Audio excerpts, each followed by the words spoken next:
오늘 우리에게 주시는 하나님의 말씀은 구약성경 사무엘상 9장 3절로 8절 말씀입니다. 사무엘상 9장 3절로 8절 말씀입니다. 주님의 말씀을 봉독합니다.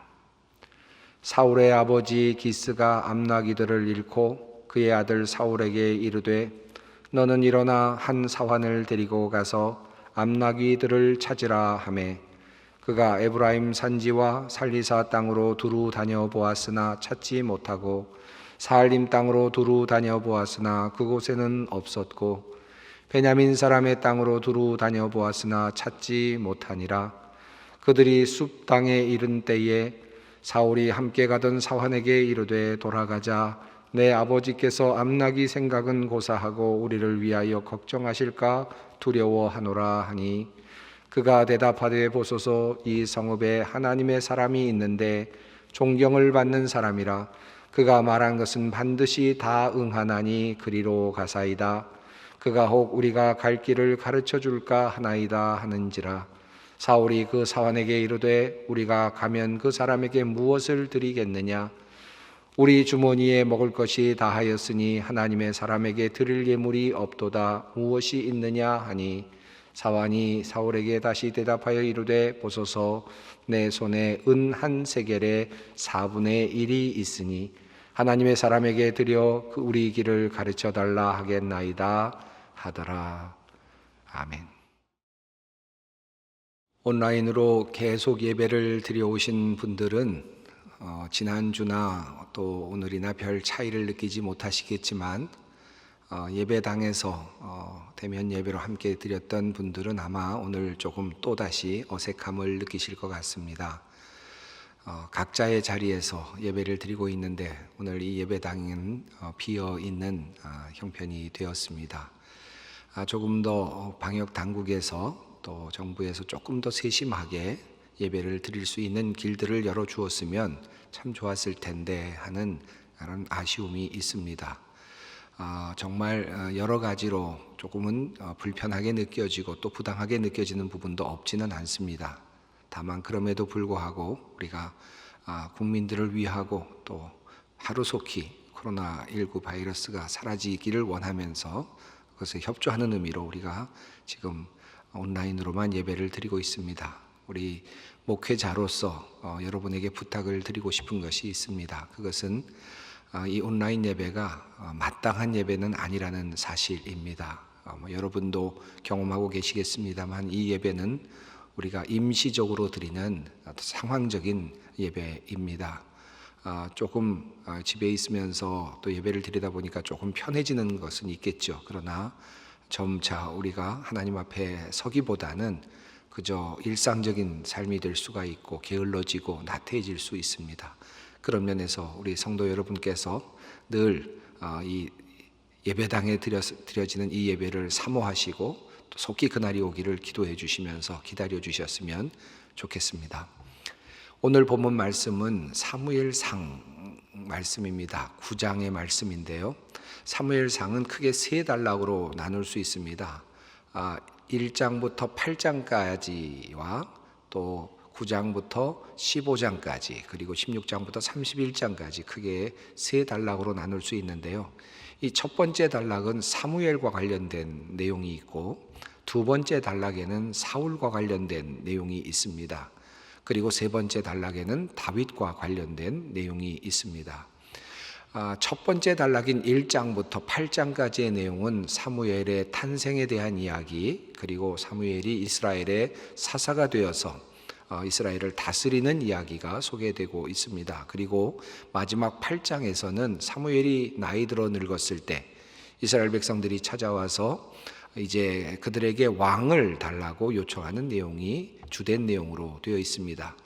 사무엘이 이스라엘 백성들과 만났을 때 사무엘은 왕을 달라고 하는 그 이스라엘 백성들에게 왕이 너희들에게 얼마나 무거운 짐이 될 것인지에 대해서 이야기를 하죠. 너희의 10의 1을 가져가게 될 것이고 또 노비들을 데려가게 될 것이고 그 외에도 많은 짐을 너희들에게 아마 지우게 될 것이다 라고 하며 경계를 했습니다. 그럼에도 불구하고 이 이스라엘 백성들은 계속해서 왕을 달라고 하죠.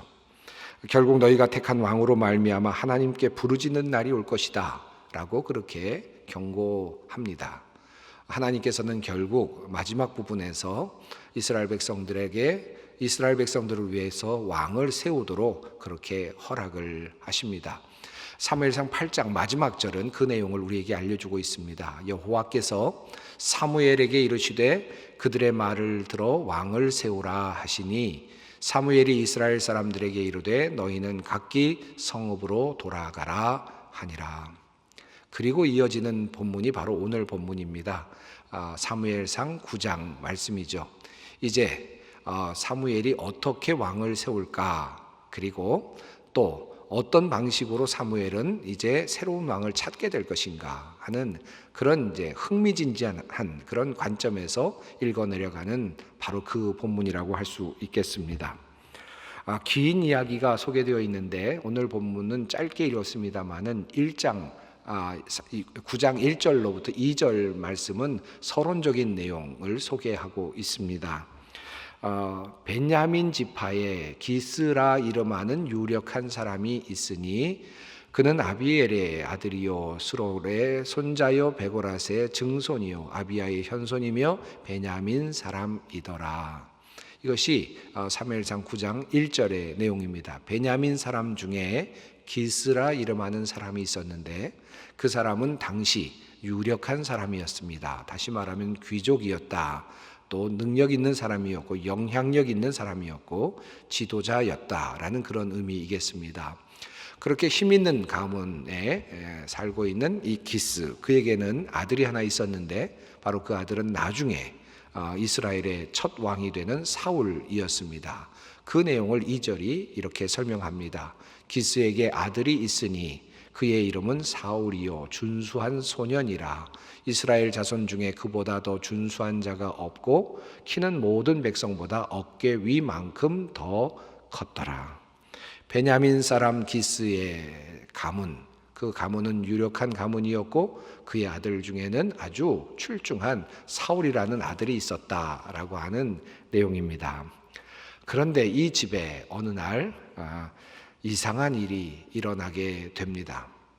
그가 가지고 있었던 암나귀들이 한꺼번에 사라지는 특별한 일이 일어난 것입니다. 당시 이 암나귀는 귀족들이 주로 사용하는 타고 다니는 아주 귀중한 그런 짐승이었습니다.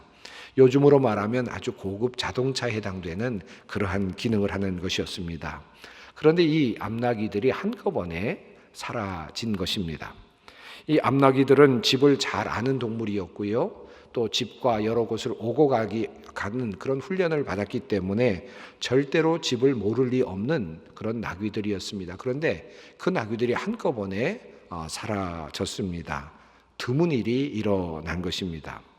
이 일로 기스는 아들 사울을 찾게 되었고 종 한 사람을 또 따로 떼어서 같이 보내면서 이제 이 잃은 암나귀들을 찾아오라고 그렇게 요청을 합니다. 그래서 사울은 종과 함께 암나귀를 찾아 이곳저곳을 돌아다니게 되었습니다. 적어도 그는 4방향으로 또는 4지역으로 크게 돌면서 샅샅이 그 지역을 아마 살펴보았던 것 같습니다. 성경은 그 사실을 이렇게 알려줍니다. 사울은 종을 데리고 에브라임 산간 지역과 살리사 지방으로 두루 다녀보았으나 찾지 못하였다. 사알림 지방까지 가서 두루 다녀보았으나 거기에도 없었다. 베냐민 지방도 다녀보았으나 거기에서도 찾지 못하였다. 그들이 숲 지방으로 들어섰을 때에. 그러니까 이 사울은 지금 여러 지역을 다니면서 그렇게 지금 암나귀들을 찾고 있었습니다. 뒤에 있는 내용을 연결해 본다면 약 사흘 동안 이미 그는 그렇게 열심히 찾아다녔던 것 같습니다. 그러다 문득 이런 생각이 들었습니다. 이거 너무 오래 시간이 지체되었다. 아버지가 나를 걱정하시겠구나 하는 생각이 들었죠. 그 내용을 성경은 또 이렇게 알려줍니다. 사울이 함께 가던 사원에게 이르되 돌아가자. 내 아버지께서 암나귀 생각은 고사하고 우리를 위하여 걱정하실까 두려워하노라 하니. 자, 이제 빨리 집으로 돌아가야 되겠다라는 생각을 하고 이제 종에게 가자라고 그렇게 이야기를 했는데, 그때 종은 갑자기 한 가지 제안을 했습니다. 이 지역에 유능한 선지자가 있다는 것입니다. 그는 이렇게 말합니다. 그가 대답하되, 보소서, 이 성읍에 하나님의 사람이 있는데 존경을 받는 사람이라.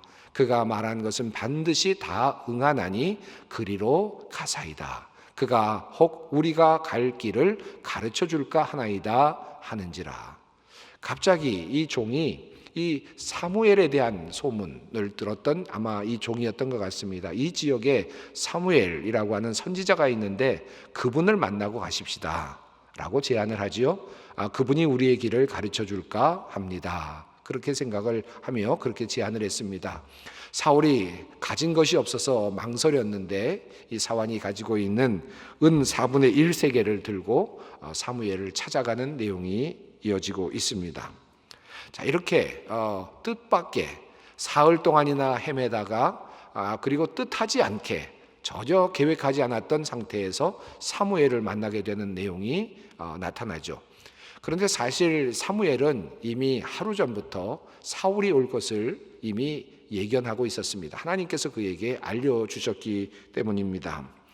사울이 오기 전날에 여호와께서 사무엘에게 알게 하여 이르시되, 내일 이맘때에 내가 베냐민 땅에서 한 사람을 내게로 보내리니 너는 그에게 기름을 부어 내 백성 이스라엘의 지도자로 삼으라. 그가 내 백성을 블레셋 사람들의 손에서 구원하리라.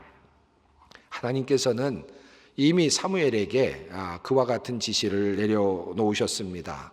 그래서 사무엘은 사울을 기다리고 있었죠. 사울은 정말 자기의 계획과는 전혀 관계없이 얼떨결에 찾아가고 있었지만 이미 하루 전부터 하나님께서는 그를 기다리게 하셨습니다.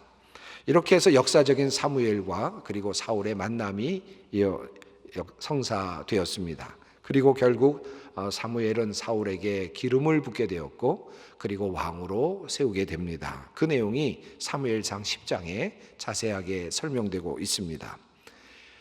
동화 같은 이야기, 또 그리고 마치 숲속을 헤매던 어떤 왕자가 그곳에서 아름다운 공주를 만난 것과 같은 그런 이야기의 흐름이라고 할 수 있겠습니다. 사울은 이렇게 해서 사무엘로부터 기름을 받고 왕으로 세움을 받습니다. 이 이야기는 그냥 읽어 내려가면 재미있는 이야기이고 또 흥미롭고 또 우리들에게 여러 가지 여러 가지 생각을 하게 하는 그런 이야기입니다. 그런데 이 이야기 속에서 우리가 한 가지 보아야 할 중요한 관점이 있습니다. 그것은 무엇이 사울과 사무엘을 만나게 했는가라고 하는 바로 그 관점입니다. 오늘의 이야기는 흥미롭게도 잃어버린 암나귀로부터 시작이 됩니다. 잃어버린 암나귀가 아니었더라면, 암나귀들이 사라지지 않았더라면 기스는 아들 사울에게 이 암나귀들을 찾으러 가라고 명령하지 않았을 것이고, 사울은 아마도 그 지역을 샅샅이 뒤지면서 이것저것을 가지 않았을 것이고, 숲이라고 하는 그 지역도 가지 않았을 것입니다. 그렇다면 사울은 사무엘을 만나지 못했을 수도 있습니다. 물론 하나님의 역사하심이니까 어떤 방법으로든지 하나님께서는 사울과 사무엘을 만나게 하셨겠죠. 만약에 이 사건이 아니었다면 또 다른 사건을 만드셔서 하나님께서는 사울과 사무엘을 만나게 하셨을 것입니다. 그런데 오늘 특별하게 보려고 하는 것은 이것입니다. 그런데 하나님께서는 어떻게, 왜 사무엘과 사울이 만나도록 하시는데 이와 같은 방법을 사용하셨을까? 잃어버리는 암나귀를 사용하셨을까? 암나귀가 실종되는 사건을 사용하셨을까라고 하는 질문입니다. 하나님의 행동의 패턴, 하나님께서 역사하시는 어떤 행동의 그 모습을 우리가 이 모습 속에서 살펴볼 수 있지 않을까 하는 생각입니다. 물론 사무엘은 영적으로 탁월한 선지자였기에 하나님을 직접 대면했습니다. 하나님을 만나고 하나님으로부터 음성을 들었고 그래서 그가 올 것을 예견하고 있었죠. 하지만 사울은 그런 인물이 아니었습니다. 하나님의 음성을 들을 수도 없었고 하나님의 인도하심과 가까이 있지도 않았던 상태였던 것 같습니다. 물론 하나님께서 강권적으로 사울에게 나타나셔서 사무엘의 이름을 주면서 찾아가라 라고도 말씀하실 수 있었겠죠. 얼마든지 하나님은 하실 수 있었겠죠. 그러나 하나님은 그런 방법으로 사울을 인도하지 않으셨습니다. 하나님은 갑자기 암나귀들을 사라지게 하심으로 사울을 밖으로 끌어내셨고 그리고 사무엘을 그곳에서 만나도록 해 주셨습니다. 이것이 하나님께서 인도하시는 방식이었습니다. 이번 사건은 무엇을 잃어버린 데서부터 출발하죠. 그런데 이 잃어버린 사건이 그저 우연히 일어난 사건이 아니라는 사실을 성경은 우리에게 잘 알려주고 있습니다. 만약에 잃어버린 암나귀가 그다지 큰 관심거리가 아니었다면 사무엘이 사울을 만났을 때 사울에게 사무엘이 이 찾게 된 암나귀를 이야기하지 않았을 것입니다. 그러니까 이 암나귀를 찾게 된 것은 하나님께서 사무엘에게 또 그 정보를 주셨겠죠. 그것을 볼 수 있게 해주셨겠죠. 다시 말하면 잃어버린 암나귀는 하나님의 관심사였고 동시에 사무엘의 관심사이기도 했습니다. 이 사울에게 기름을 부을 때에 사무엘은 이 암나귀의 행방도 가르쳐 주죠. 이렇게 성경은 말하고 있습니다. 사흘 전에 잃은 내 암나귀들을 염려하지 말라, 찾았느니라. 하나님께서 이미 관심을 갖고 계신 겁니다. 이 말씀 무슨 뜻입니까? 이 암나귀들이 사라지고 잃어버려지는 이 모든 과정 가운데 하나님이 계셨다. 그리고 하나님께서 보고 계셨다. 하나님께서 알고 계셨다. 또 이 암나귀들이 찾아지는 과정도 하나님이 보고 계셨고 알고 계셨다라고 하는 그런 뜻이겠습니다. 중국 고사 중에 세옹지마라고 하는 그런 고사 성어가 있습니다. 변방에 있는 노인이 가진 말이라는 뜻이죠. 변방의 노인이 한 마리 말을 가지고 있었다라는 뜻으로 세옹지마라는 말이 있습니다. 여러분 잘 아시는 내용이라 설명할 필요가 없는 내용이고 아마 대부분 다 알고 계실 텐데 오늘 예배를 드리는 중에 우리 아이들도 있을 수 있기에 또 이 내용을 잘 모르는 분도 있을 것 같아서 조금 설명을 드리도록 하겠습니다. 변방에 어떤 노인이 살고 있었는데 그 노인에게 말이 한 마리 있었다는 것이죠.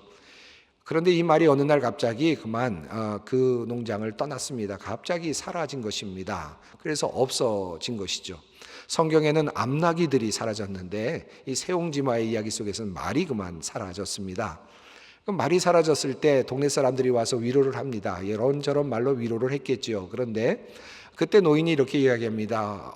혹시 압니까? 이것이 도리어 복이 될지라고 그렇게 이야기를 하죠.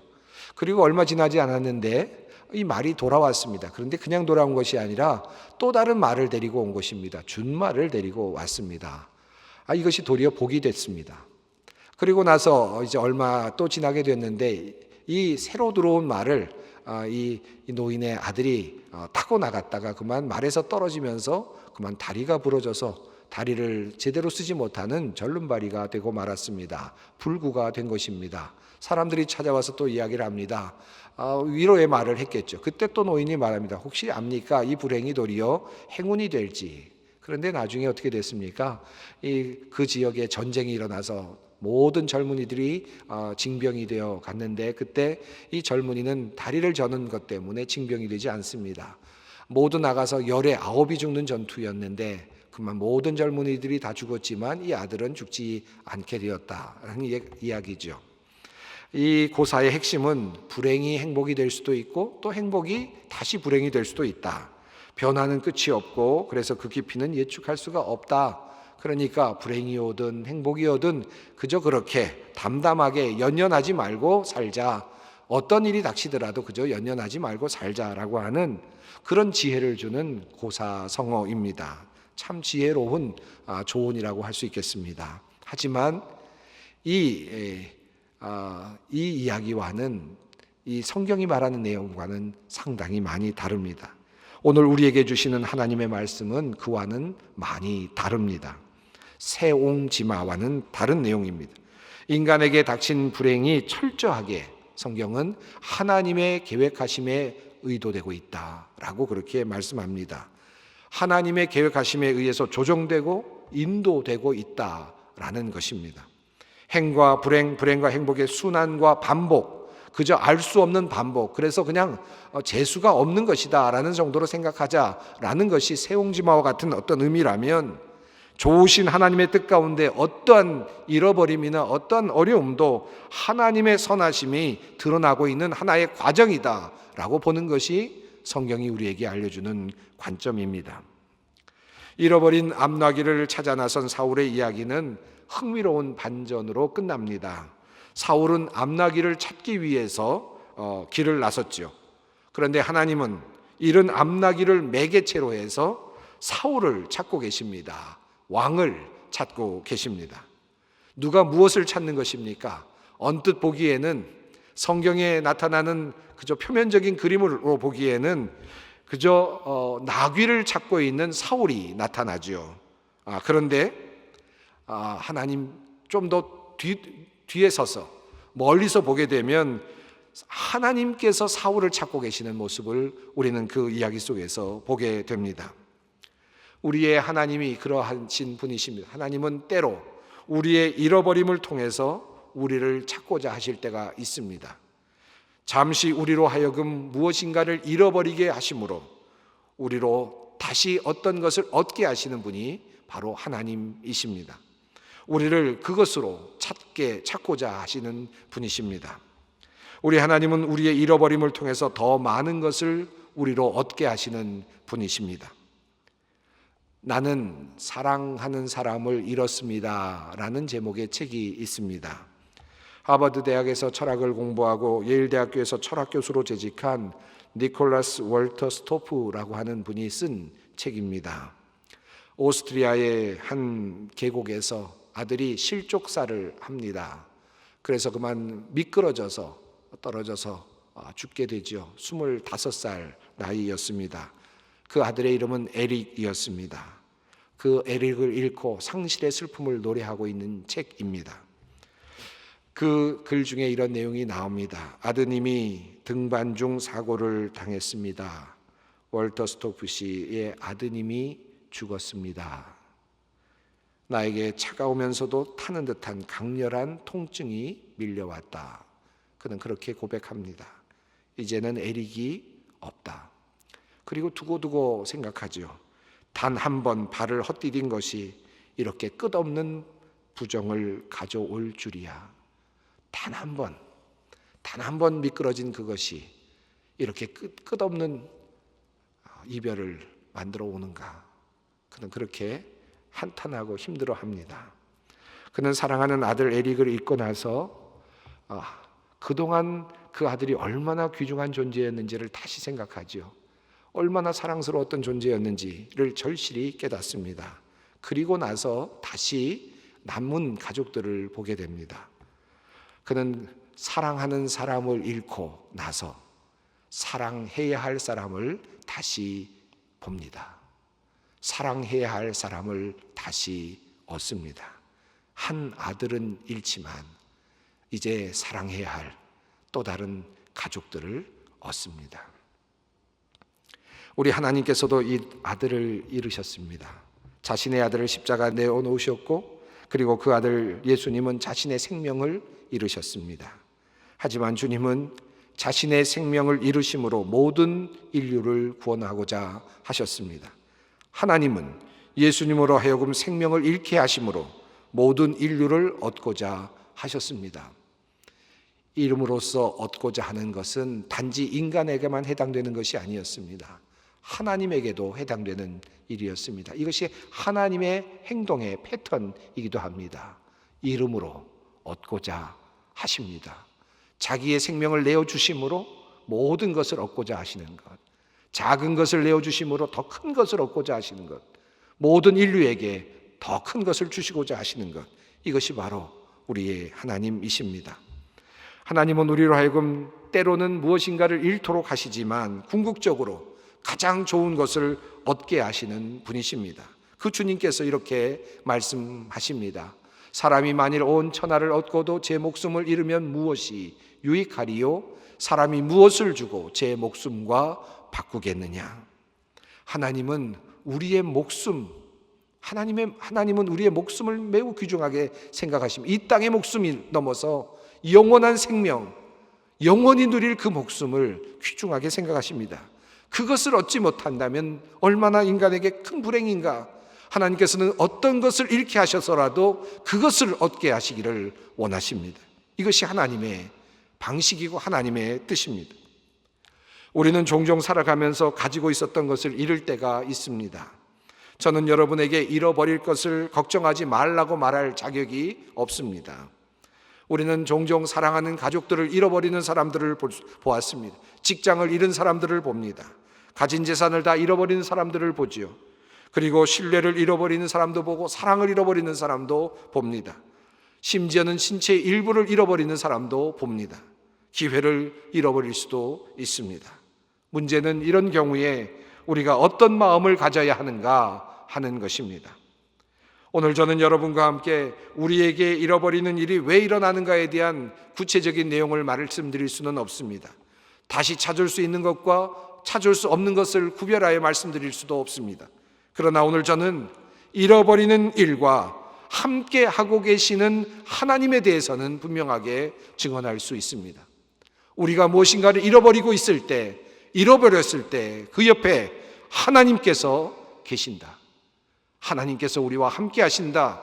하나님께서 그 일을 통해서 무엇인가를 이루고자 하신다는 사실을 증언할 수 있습니다. 기스의 집에 암나귀가 사라진 이야기로 다시 돌아가 봅시다.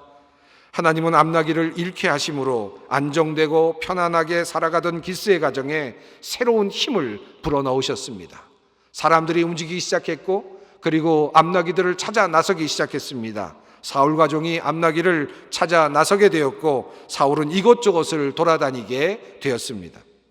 하나님은 사울로 하여금 이곳저곳을 돌아다니게 함으로써 그가 미래에 다스릴 그 땅들을 직접 밟아보도록 하셨고 땅의 모양도 보도록 하셨고 그 땅을 밟으며 그 지역을 정찰할 수 있도록 그렇게 배려하셨습니다. 그리고 나서 그에게 머리에 기름을 부으십니다. 암나귀의 상실, 암나귀를 잃어버리는 그 이야기는 결국 하나님께서 사울을 찾아내시는 이야기로 귀결됩니다. 하나님께서 새 왕을 세우시는 이야기로 귀결됩니다. 그를 이곳저곳으로 다니게 하시고 이끄시고 땅을 보게 하시고 그를 왕으로 세우시는 하나님의 자상하고 세밀하신 계획의 성취로 끝이 납니다. 이것이 바로 하나님의 방식이고 이것이 바로 우리에게 주시는 하나님의 은혜입니다.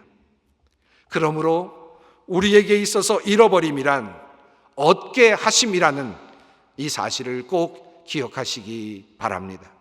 우리의 잃어버림에는 이미 어둠이 잉태되고 있다는 사실을 믿음으로 보실 수 있기를 바랍니다. 그것은 영원하신 하나님, 선하신 하나님이 우리를 돌보고 있으시기 때문입니다. 돈을 잃어버리고 삶의 진실을 깨닫습니다. 지혜를 얻습니다. 건강을 잃고 하나님을 알게 됩니다. 믿음을 얻습니다. 명예와 권력을 잃고 사람됨과 겸손함을 얻습니다. 이 땅의 생명을 잃고 우리는 영원한 생명을 얻습니다. 그러므로 신앙인은 잃은 것에 매여 있어서는 안 됩니다. 또한 잃을 것을 두려워해서도 안 됩니다. 야고보서 1장 2절은 그러므로 이렇게 말합니다. 내 형제들아 너희가 여러 가지 시험을 당하거든 온전히 기쁘게 여기라. 이는 너희의 믿음의 시련이 인내를 만들어내는 줄 너희가 알미라. 여기에서 야고보 사도는 우리에게 어려운 순간이 오더라도 기뻐할 것을 요청합니다. 오늘의 주제로 말한다면 무엇인가 잃어버린 순간이 오더라도 잃어버리게 되더라도 무엇인가를 잃어버리는 순간이 왔을 때라도 너희는 기뻐하라 라는 말씀입니다. 왜냐하면 이 믿음의 시련은 우리를 인내로 이끌기 때문이고 인내는 결국 우리를 온전함으로 이끌기 때문이라는 말씀입니다. 코로나19 감염병의 확산으로 우리의 마음이 많이 약해졌습니다. 지난번 예배당의 문을 닫을 때보다 어쩌면 더 힘이 빠지는 오늘이기도 합니다. 벌써 1년 6개월이 넘도록 우리는 코로나와 싸워가고 있습니다. 조금씩 잃어버리는 것들이 생겨나고 있습니다.